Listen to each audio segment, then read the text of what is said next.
दबाव था।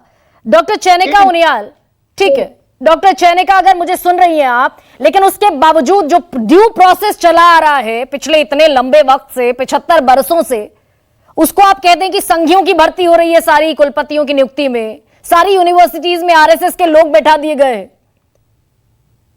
देखिए, मेरा इसमें एक चीज तो ये कहनी है, जैसे आपने खुद कहा कि ये ट्वीट 5 महीने पुराना है। 5 महीने पुराने ट्वीट पे तीसरे चरण, चुनाव के तीसरे चरण से जस्ट पहले इस तरह का लेटर आना अपने आप में एक राजनीतिक संदेश साफ साफ दिखाता है। दूसरी बात, आपने ये कहा किसी संगठन विशेष से जुड़े होने की वजह से ये नहीं कहा जा सकता कि कोई मेरिट नहीं है उसमें। ये बात सही है कि किसी संगठन विशेष से जुड़े होने के कारण आप उसकी मेरिट पे सवाल नहीं कर सकते, पर सिर्फ एक ही संगठन के लोग ही मेरिट वाले होते हैं, ये अगर है तो सवाल किया जा सकता है।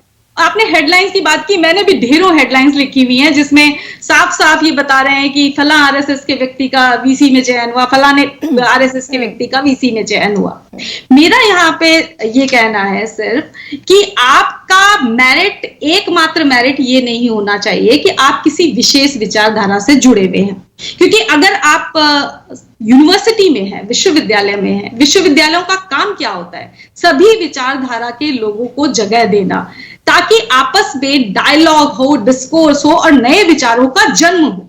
अगर आप पूरे विश्व के इतिहास को उठा करके देख लें तो विश्वविद्यालयों में ऐसा होता रहा है।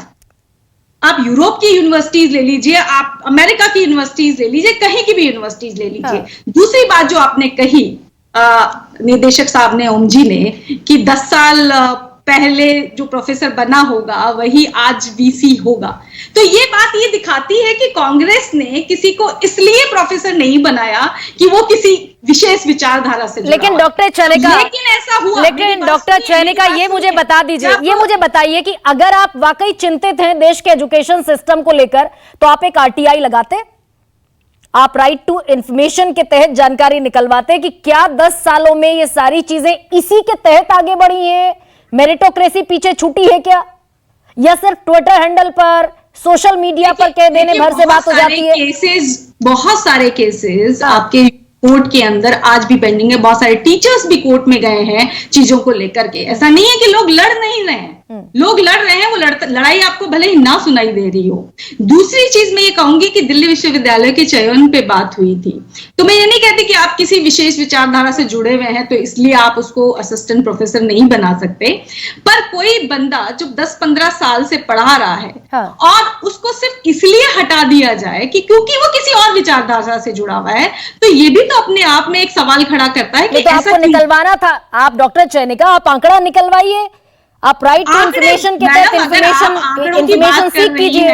तो यूनिवर्सिटी का एक फेसबुक हैंडल है, दिल्ली यूनिवर्सिटी टीचर्स, उसमें कई लोगों ने आंकड़े निकाल करके डाले हैं कि कितने कितने सालों से पढ़ा रहे लोग सिस्टम से बाहर हो गए। ठीक है।